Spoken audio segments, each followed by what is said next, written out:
Cockroach जनता party. दोस्तों पिछले कुछ हफ्तों में ये नाम सोशल मीडिया से लेकर सड़कों तक हर जगह चर्चा का विषय बना हुआ है।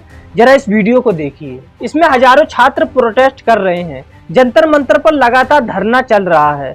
सोनम वांगचुक भी इस प्रोटेस्ट का समर्थन कर रहे हैं और इस प्रोटेस्ट की सबसे बड़ी मांग है शिक्षा व्यवस्था में जवाबदेही हो और शिक्षा मंत्री धर्मेंद्र प्रधान इस्तीफा दे। लेकिन आखिर ऐसा क्या हुआ कि एक नाम जिसे शुरुआत में लोगों ने मजाक समझा था, लेकिन कुछ ही दिनों में वो देश के सबसे चर्चित आंदोलनों में से एक बन गया। आखिर ये कॉकरोच जनता पार्टी है क्या, इसे क्यों बनाया गया और इसे बनाने का मोटिव क्या था और क्यों देश भर के युवा इससे जुड़ते चले गए। आइए इन सब चीजों को बिल्कुल डिटेल से समझते हैं आज की इस वीडियो में।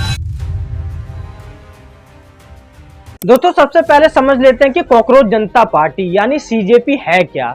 नाम से ये किसी मजाक या मीम जैसा लग सकता है, लेकिन इसके सपोर्टर्स का कहना है ये ऐसा सामाजिक और राजनीतिक आंदोलन है जिसे युवाओं की समस्याओं को सामने लाने के लिए शुरू किया गया है। और सीजेपी का कहना है कि उनका उद्देश्य बेरोजगारी, परीक्षा व्यवस्था की खामियां, पेपर लीक और युवाओं की आवाज को राष्ट्रीय स्तर पर उठाना है। दोस्तों इस आंदोलन की सबसे खास बात ये है कि इसकी शुरुआत सोशल मीडिया से हुई, लेकिन देखते ही देखते ये जमीन पर उतरकर बड़े प्रदर्शनों में बदल गया और आज करोड़ों लोग सोशल मीडिया पर इस आंदोलन से जुड़े हुए हैं और हजारों लोग इसके प्रदर्शनों में भाग ले चुके हैं। दोस्तों सीजेपी की शुरुआत मई 2026 में उस समय हुई जब सुप्रीम कोर्ट के मुख्य न्यायाधीश जस्टिस सूर्यकांत की युवाओं और कॉकरोच को लेकर की गई एक टिप्पणी सोशल मीडिया पर काफी वायरल हो गई।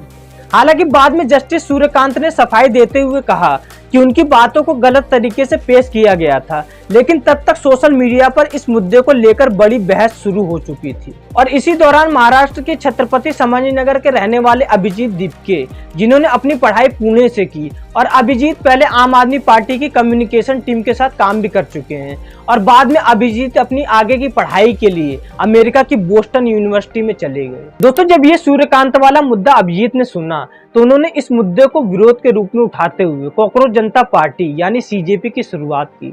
अभिजीत का कहना था कि अगर युवाओं की आवाज उठाने वालों को कॉकरोच कहा जा रहा है तो वही कॉकरोच अब अपनी आवाज खुद बुलंद करेंगे। और दोस्तों देखते ही देखते ये कैंपेन सोशल मीडिया पर वायरल हो गया और आज सीजेपी के इंस्टाग्राम पर करीब 22 मिलियन फॉलोअर्स हैं। इसके अलावा देश के लाखों युवा खासकर जेन जी बहुत जल्दी सीजेपी से जुड़ने लगे।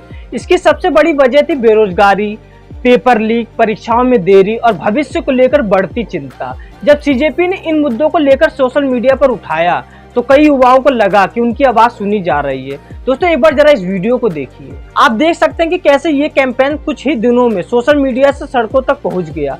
खासकर नीट विवाद के बाद इस आंदोलन को और भी ज्यादा समर्थन मिलने लगा और इसके बाद सीजेपी की मुख्य मांग बन गई कि जल्द से जल्द शिक्षा मंत्री धर्मेंद्र प्रधान अपने पद से इस्तीफा दें। इसके अलावा प्रसिद्ध पर्यावरणविद और शिक्षा सुधारक सोनम वांगचुक समेत कई छात्र, सामाजिक कार्यकर्ता और अलग अलग क्षेत्रों के लोग भी समय समय पर इस आंदोलन के समर्थन में सामने आते रहे। दोस्तों अगर सीजेपी के प्रोटेस्ट की बात करें तो इसकी शुरुआत 6 जून 2026 को दिल्ली के जंतर मंतर से शुरू हुई थी, जहां पहली बार शिक्षा मंत्री धर्मेंद्र प्रधान के इस्तीफे की मांग जोर शोर से उठाई गई। इसके बाद ये आंदोलन दिल्ली से निकलकर मुंबई, नागपुर, बेंगलुरु समेत कई शहरों तक पहुंच गया और 20 जून को सीजेपी ने जंतर मंतर पर अनिश्चितकालीन धरना शुरू कर दिया, जिसके बाद इस आंदोलन को और भी ज्यादा समर्थन मिलने लगा। इसके बाद 28 जून को सोनम वांगचुक ने भी भूख हड़ताल शुरू की और रिपोर्ट्स के मुताबिक हंगर स्ट्राइक के दौरान उनकी तबीयत बिगड़ने लगी और लगातार उनके स्वास्थ्य जांच की जा रही है। तो दोस्तों अगर इस पूरे आंदोलन को देखा जाए तो एक बात जरूर सामने आती है कि सीजेपी ने शिक्षा व्यवस्था, युवाओं के भविष्य और जवाबदेही जैसे मुद्दों को लेकर देश भर में एक बड़ी चर्चा शुरू कर दी है। इस आंदोलन से जुड़े लोग पिछले कई दिनों से लगातार प्रदर्शन, धरना और हंगर स्ट्राइक जैसे शांतिपूर्ण तरीके से अपनी मांगों को उठा रहे हैं। बाकी दोस्तों अब आगे क्या फैसला होगा और इन मांगों पर क्या कार्रवाई होगी, ये तो आने वाला समय बताएगा।